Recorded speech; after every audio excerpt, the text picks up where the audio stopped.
एक बहुत ही सुंदर गांव था। उस गांव में एक बहुत ही गरीब किसान रहता था जिसका नाम था भीखूलाल। भीखू के पास कुछ ही जमीन थी जिस पर खेती करके उसका गुजारा होता था।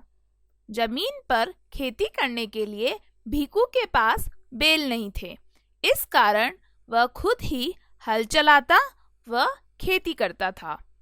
इस प्रकार अत्यधिक मेहनत करने के बाद भी उसकी आमदनी बहुत कम थी और वह हमेशा कर्जे में डूबा रहता था। सुनिए जी, आज मैं बनिए की दुकान पर घर का राशन लेने गई थी, परंतु उसने मुझे राशन देने से मना कर दिया और कहा कि जब तक हम पुराना हिसाब नहीं चुकाएंगे वो हमें राशन नहीं देगा। परंतु भाग्यवान, मेरे पास तो अभी पैसे बिल्कुल भी नहीं हैं। घर में कुछ ही दिनों का राशन बचा है, ऐसे तो हम भूखे मर जाएंगे। हमारी खेत की जुताई का काम कितना पूरा हुआ है? अभी तो आधा भी खेत नहीं जुता। बैल न होने की वजह से मुझे खुद ही हल से जुताई करनी पड़ती है। तो आप आसपास किसी से बैल उधार क्यों नहीं ले लेते? अपना काम जल्दी हो जाएगा। बात तो सही है। चलो, मैं कल कुछ देखता हूँ। अगले दिन रामू खेत पर जाता है और रोजाना की तरह अपना खेत जोतने लगता है। उसे देखकर पास के खेत में काम कर रहा चंदू उससे पूछता है। क्या हुआ रामू?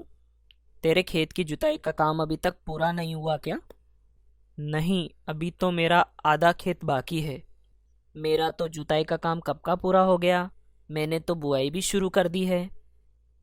चंदू, अगर तेरा जुताई का काम पूरा हो गया है तो क्या तू मुझे तेरे बैल जुताई के लिए उधार दे सकता है?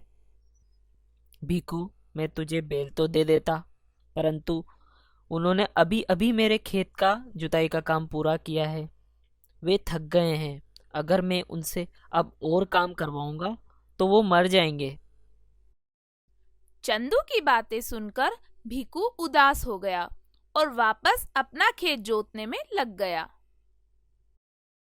खेत जोतते जोतते उसे शाम हो चली थी, परंतु अभी भी उसका काम पूरा नहीं हुआ था। वह खेत जोत ही रहा था कि अचानक उसका हल टूट जाता है। यह देखकर भीकू परेशान हो जाता है। अरे, ये क्या हो गया? मेरा हल कैसे टूट गया? अभी तो मेरा काम भी पूरा नहीं हुआ है। भीखू अपना टूटा हुआ हल देखकर निराश होकर अपने घर चला जाता है। क्या हुआ? आप इतने परेशान क्यों लग रहे हैं? आज खेती करते समय मेरा हल टूट गया और हमारे पास तो इतने पैसे भी नहीं है कि हम दूसरा हल खरीद सकें। आप परेशान मत होइए, सब ठीक हो जाएगा। अगली सुबह भीकू खेत पर जाता है और सुबह से शाम तक अपने खेत पर बैठा अपने टूटे हुए हल को देखता रहता है। तभी वहां से एक साधु महात्मा गुजरते हैं।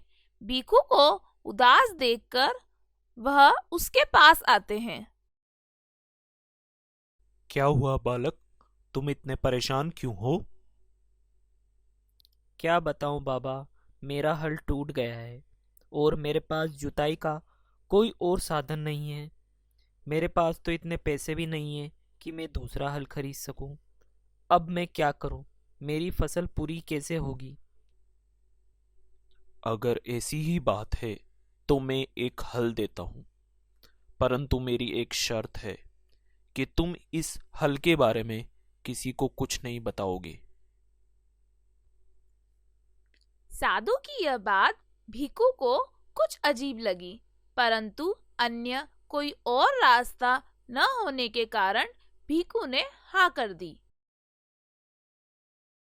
अगले दिन भीकू साधु के दिए हुए हल से जुताई करने लगा। जुताई करते समय उसे कुछ अजीब लगा। जितने हिस्से की वह जुताई करता, उससे 3 गुना हिस्से की जुताई अपने आप हो जाती। यह कोई साधारण हल नहीं है। इससे तो मेरे समय की बहुत बचत होगी। जल्दी ही भीखू ने खेत की जुताई करके बीज बो दिए। कुछ ही दिनों बाद पौधे भी निकल आए और कुछ समय पश्चात भीखू की फसल भी तैयार हो गई। भीखू अपनी फसल बेचकर अच्छा मुनाफा कमाता और अपना कुछ कर्ज चुका देता। भीखू फिर से उसी हल से खेत जोतता, फसल तैयार करता और यह क्रम चलता रहता। धीरे धीरे यह बात पूरे गांव में फैल गई कि भीखू की फसल बहुत ही कम समय में और बहुत ही अच्छी तैयार हो जाती है। क्या बात है भीखू, तेरी फसल तो पहले से जल्दी और अच्छी तैयार हो रही है। इसके पीछे का क्या राज है, मुझे भी तो बता। अरे कुछ नहीं, यह तो मेरी मेहनत का फल है। मैं पहले से और अधिक मेहनत कर रहा हूं ना। ऐसा कहकर वह चंदू की बात टालकर वहां से चला जाता है। परंतु यह बात गांव में फैलते फैलते उसकी पत्नी तक पहुंचती है।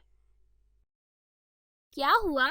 आजकल हमारी फसल इतनी जल्दी कैसे तैयार हो जाती है? अरे भाग्यवान, यह तो मेहनत का कमाल है। मेहनत तो आप पहले भी किया करते थे, ये तो कुछ और लगता है। तुम अपना दिमाग ज्यादा मत चलाओ, कुछ और बात नहीं है। देखो, मुझे सही बात बताओ, नहीं तो मैं तुमसे नाराज हो जाऊंगी। भीखू की पत्नी के बहुत जिद करने पर उसने महात्मा व उसके हल की पूरी बात अपनी पत्नी को बता दी।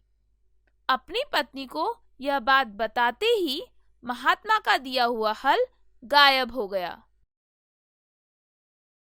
अब भीखू और उसकी पत्नी के पास पछताने के सिवा और कुछ नहीं था।